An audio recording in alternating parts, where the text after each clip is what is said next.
could always be worse, by Margot Zemach. Read by KZ.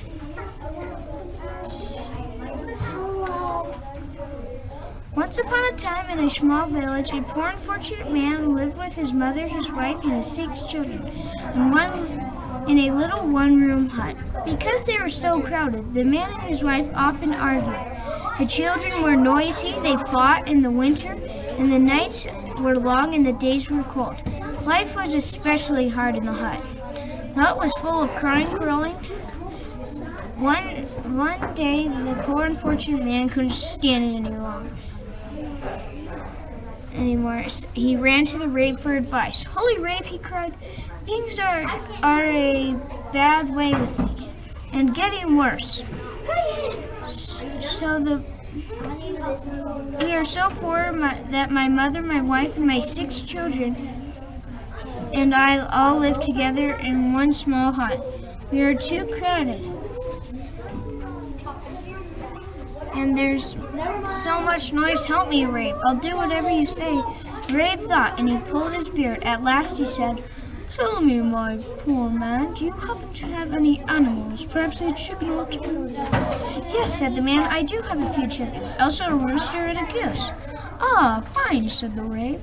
"Now go home and take the chickens, the rooster, and the goose into your hut to live with you." "Yes, indeed, Rabe," said the man. He thought he was a bit surprised. The poor unfortunate man hurried home and took the chickens, the rooster, and the goose out of the shed into his little hut. When some days or a week had gone by in life, the hut was worse than before, now with quarreling, croaking, crying, and honking, the crowding and the clucking, and the feathers in the soup. The hut stayed just as small, and the children grew bigger. When the poor unfortunate man couldn't stand it any longer, he again ran to the Rabe for help. "Holy Rabe," he cried, "see what misfortune has befallen me. Now with crying, quarreling, with honking, clucking, crowding, feathers in the soup, it couldn't be worse. Help me, please." The Rabe listened and thought. At last he said, "Tell me, do you happen to have a goat?" "Oh, yes, I have an old goat, but he's not worth much." "Excellent," said the Rabe. Now go home and take the goat into your hut to live with you." No, do you really mean it, Rabe?" cried the Rabe.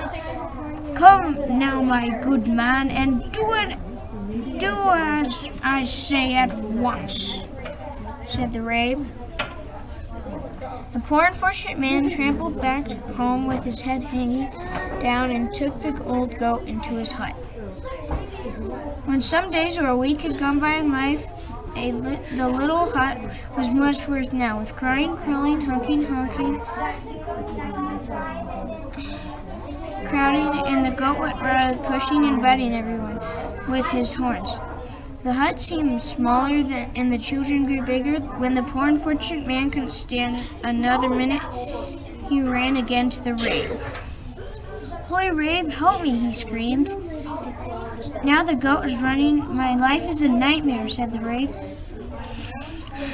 The Rabe listened and thought. At last he said, "Tell me, my poor man, is it possible you have a cow? Young or old, doesn't matter." "Yes, Rabe, it is true I have a cow," said the poor man fearfully. "Go home then," said the Rabe, "and take the cow into your hut." "Oh, surely not, Rabe," cried the man. "Do it at once," said the Rabe. The poor unfortunate man tugged home with his heavy heart and took the cow into his hut. "Is the Rabe crazy?" he thought. When some days or a week had gone by in life, the hut was very much worse than before. Everyone was cruel, even the chickens and the goat ran wild. The cow trampled everything. The poor man could hardly believe his misfortune. At last, when he couldn't stand it any longer, he ran to the Rabe for help. "Holy Rabe," he cried, "help me, save me. Help me, save me." The end of the world has come. The cow's trampling everything, and there is no room even to breathe. It is worse than a nightmare, said the rabe. The rabe listened and thought. At last he said, "Go home now, my poor unfortunate man, and let the animals out of your hut." I will. I'll do it right away," said the man. The poor unfortunate man hurried home and let the cow, the goat, the chickens, the goose, and the rooster out of his little hut. That night the poor man and all his family slept peacefully, and there was no crowding, no clunking, no honking. There was plenty of room to breathe. The very next day the poor man ran back to the rabe. "Holy rabe," he cried, "I have made my life sweet for me, and just with my family in the hut. It is so quiet and roomy and peaceful. What a pleasure!" The end.